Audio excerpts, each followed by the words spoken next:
Salut les 20 joueuses et 20 joueurs, bienvenue dans cette 20 jeux vidéo et aujourd'hui nous allons expliquer les règles et les déguster par Swatch de Magelling. Magelling, un petit jeu de cartes de Joseph Butler illustré par son frère Charles, j'imagine en tout cas, ou son fils, ou son papa, je ne sais pas.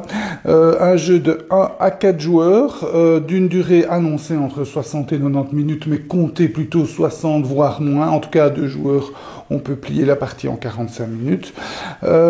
Annoncé pour 14 ans et plus, je dirais même qu'il peut être joué plus tôt, en sachant que c'est tout en anglais, donc il faut quand même connaître l'anglais. Voilà. Un jeu qui a deux versions, une version compétitive et une version coopérative. La version coopérative peut se jouer à partir de 1 joueur, la compétitive à partir de 2 joueurs. La version de base, c'est la version compétitive. Donc, je vais vous expliquer dans cette vidéo la version compétitive et les différences minimes qu'il y a avec la version coopérative par la suite. Voilà. Donc, un petit jeu de cartes, une toute petite boîte, pas mal de cartes, de nombreuses cartes. Vous voyez ici, un beau paquet de cartes bien illustrées, toutes illustrées différemment, donc c'est assez joli, pas mal d'effets différents et tout ça, donc ça donne du fun à vos parties, c'est sympa. Voilà, donc Magelling, en fait c'est un jeu de dés. Chacun joue à son tour. Dans la version compétitive, on commence avec 0 carte. Donc ici, vous voyez déjà que le joueur a 8 cartes. Et ça, c'est la fontaine de cartes, la fontaine classique disponible de cartes à l'achat. Là, je vous ai déjà mis la version finale de notre partie ici. Donc, avec les 8 cartes, le joueur avec ses 8 cartes. Mais au début, on commence avec 0 carte, avec 0 énergie et quelques manas, je pense que c'est 5. 5 manas au début et 6 petits monstres qui nous attaquent. Le but du jeu, c'est d'être le premier à avoir 8 cartes devant soi et avoir détruit tous les monstres. Pour ça, chacun joue à son tour. Chacun prend les 5 dés, il les jette et il a le choix de les rejeter, de prendre les dés qui l'intéressent et de rejeter les autres. Donc disons que ici, ça l'intéresse, ça aussi, ces deux-là ne l'intéressent pas, donc il va les rejeter. Et il va garder les 2 autres. Alors pour le besoin de la vidéo, je vais vous montrer, comme ça avec le rouge. Voilà. Donc, ça c'est son résultat final. Alors il a le choix de placer ses dés chez lui sur les emplacements. Vous voyez, il y a 2 emplacements de 2 dés. Il y a un emplacement de 1, mais c'est uniquement si la face est sur la main. Et il y a un emplacement où vous pouvez en mettre autant que vous voulez. Donc vous placez vos dés comme vous voulez. Et la première chose que vous faites quand vous avez placé vos dés, c'est de voir l'énergie rapportée par vos dés. Tous les dés qui sont placés ici doivent être de la même valeur. Donc ici, on aurait pu avoir plusieurs dés rouges. Et tous les dés rouges qui sont ici, enfin si on place des dés rouges, plus donc tous les dés de la même valeur, hein, le nombre de dés que vous avez mis là et le dé éventuel sur la face main que vous avez mis là, vous les additionnez et vous gagnez ça d'énergie. Donc ici, j'ai une énergie. La deuxième chose, c'est que vous regardez aussi les doubles dés que vous mettez là. Si les 2 dés sont de la même maison, eh bien, vous prenez un mana. Donc, vous prenez un petit éclat de mana. Si les 2 dés sont différents, vous prenez encore une énergie. Alors, mana et énergie, c'est exactement la même chose, sauf que l'énergie, à la fin de votre tour, vous perdez tout. Donc, s'il vous reste de l'énergie, vous avez 0 énergie, tandis que la mana, vous pouvez la conserver de tour en tour. Ensuite, vous pouvez faire autant d'actions que vous voulez, tant que vous savez le faire. Alors, quelles sont les actions? Pour 2 énergies, vous pouvez... je vais plutôt d'abord vous dire acheter une carte. Donc, pour acheter une carte, en fait, le prix d'achat des cartes est en bas à droite. Donc, ici, pour 5 énergies, je pourrais acheter celui-là. 5 énergies, 6 énergies. Le prix des cartes varie entre 4 et 7 énergies. Donc ici, imaginons que je veuille acheter celle-là. Eh bien, donc ça me coûte 6. Donc je vais d'abord dépenser mon énergie, 2, et puis je vais dépenser 4 petits éclats. Je les range là-bas. Et donc j'achète la carte, je la mets devant moi. Je ne peux pas l'activer au tour où je l'ai acheté. Donc je la mets sur le côté et je la remplace directement. Ça, c'est une action, c'est acheter une carte. La deuxième action qu'on peut faire, c'est activer un esprit. Alors ici, sur la fontaine, vous voyez, il y a deux types de cartes différentes. Il y a les scrolls, on appelle ça, ce sont les cartes qui peuvent être activées chez vous et qui peuvent être achetées. Et il y a les esprits. Ici, vous voyez, il n'y a pas de prix d'achat. Ce sont des cartes qui ont un effet qu'on peut réaliser à partir de chez soi. Et en fait, c'est à partir du focus. Donc ici, je me suis focalisé. Donc les dés d'une seule et même valeur que j'ai mis ici sont rouges. Et ici, le symbole est rouge. Donc je peux activer cette carte-là. Alors l'activer, c'est quoi? Je gagne. On gagne toujours la ressource qui est dans le gris. Donc ici, je gagne une mana. Je prends une mana. Et puis, je peux défausser une carte qui est dans le Nexus. Le Nexus, c'est ici. Donc, celle-ci, comme je viens de l'activer, je la défausse. Et puis, je vais défausser celle-là. Comme ça, mon adversaire ne pourra pas l'activer gratuitement, comme je viens de le faire. Donc, je vais défausser celle-ci.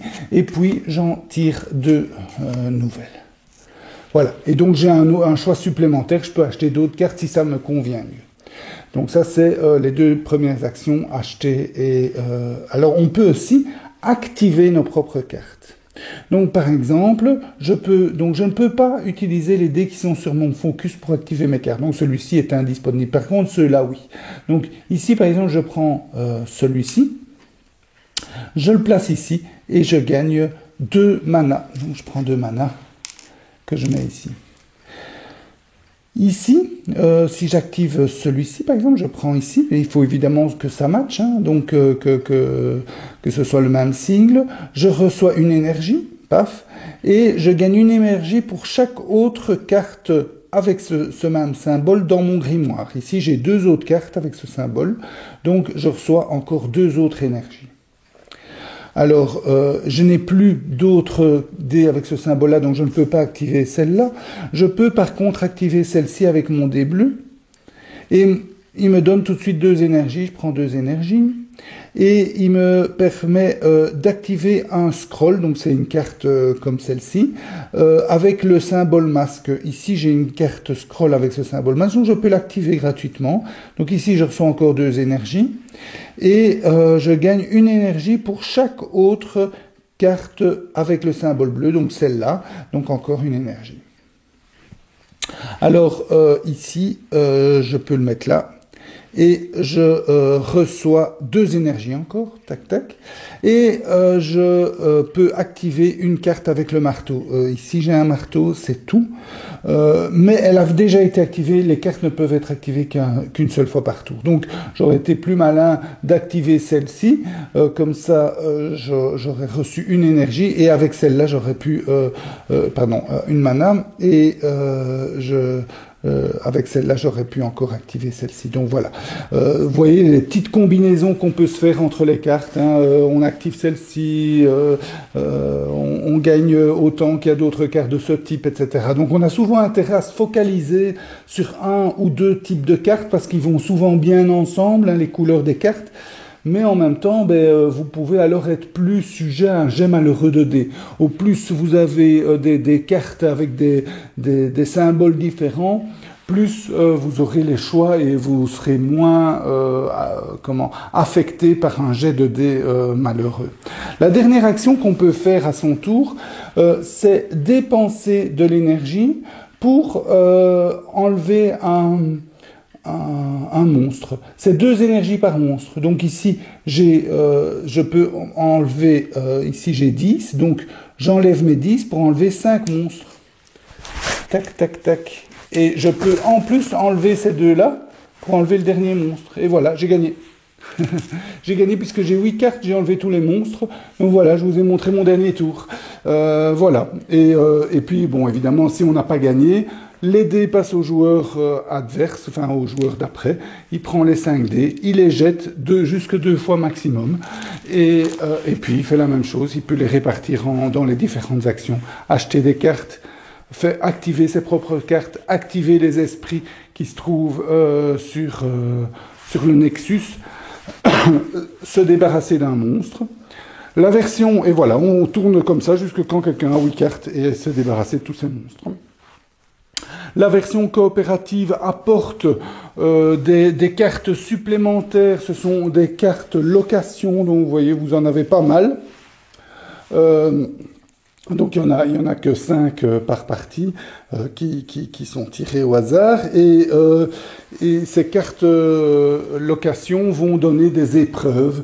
Les joueurs vont devoir ensemble combattre des monstres de plus en plus puissants et tout en évitant que l'arbre de vie meure. Donc il y a un côté collaboratif et il y a d'ailleurs des cartes qui ont des effets comme ça que vous ne pourrez activer qu'en mode coopératif. Hein. Donc je vous ai pas montré, mais il y a des cartes qui permettent, par exemple celle-ci, de donner de la mana à un autre joueur. Bon, évidemment, en mode compétitif, vous n'allez pas le faire, mais en mode coopératif, vous allez pouvoir le faire. À noter que les règles sont pas toujours faciles.